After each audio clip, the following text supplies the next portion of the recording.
मैं आपका चेहरा याद रखना चाहता हूँ। कमरे में हल्की खामोश थी। सवाल साधारण था, लेकिन जवाब असाधारण होने वाला था। एक इंटरव्यू में जब अरबपति फेमी ओडेटोला से पूछा गया, आपको जीवन में सबसे ज़्यादा खुशी कब मिली? उन्होंने कुछ पल आंखें बंद की और जैसे यादों किसी पुराने दरवाज़ों को खोल रहे हो और फिर धीरे से बोली, मैं खुशी के 4 पड़ाव देखे हैं। पहला पड़ाव जो धन कमाने का था, दिन रात मेहनत, सफलता, पैसा का ढेर, लेकिन दिल खाली रहा।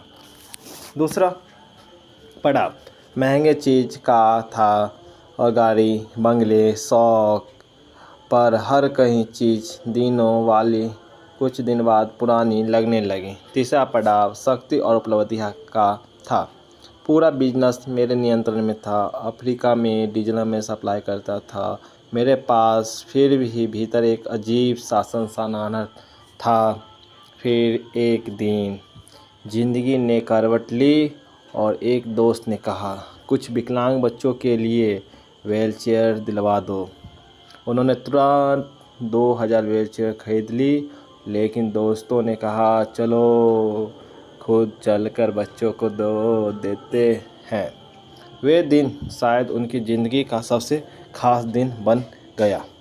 जब उन्होंने अपने हाथों से बच्चों को व्हीलचेयर दिया तो जैसे पूरी दुनिया बदल गई। वे बच्चे जो चल नहीं सकते थे आज पहियों पर दौड़ रहे हैं, हंस रहे थे और खुशी से चिल्ला रहे थे। उनके चेहरों की चमक किसी भी दौलत से ज़्यादा कीमती थी। जब वो लौटने लगे, एक छोटा सा प्यारा बच्चा उसके पास आया और चुपचाप उसके पैर पकड़ लिए। उन्होंने प्यारे से पूछा, बेटा तुम्हें और चाहिए? बच्चे ने ऊपर देखा और उसकी आंखों में मासूमियत थी और गहराई भी। उसने कहा, सर मैं आपका चेहरा याद रखना चाहता हूँ, ताकि जब मैं आपसे स्वर्ग में मिलूँ तो आपको पहचान सकूँ और फिर से धन्यवाद कह सकूँ। बस यहीं पर उसकी आवाज़ रुक गई, क्योंकि उस दिन उन्होंने समझ लिया था सच्ची खुशी कमाने में नहीं देने में होते हैं। सोचिए, जब आप इस दुनिया में जाइएगा तो लोग आपको किस रूप में याद करेंगे? क्या कोई आपका चेहरा फिर से देखना चाहेगा?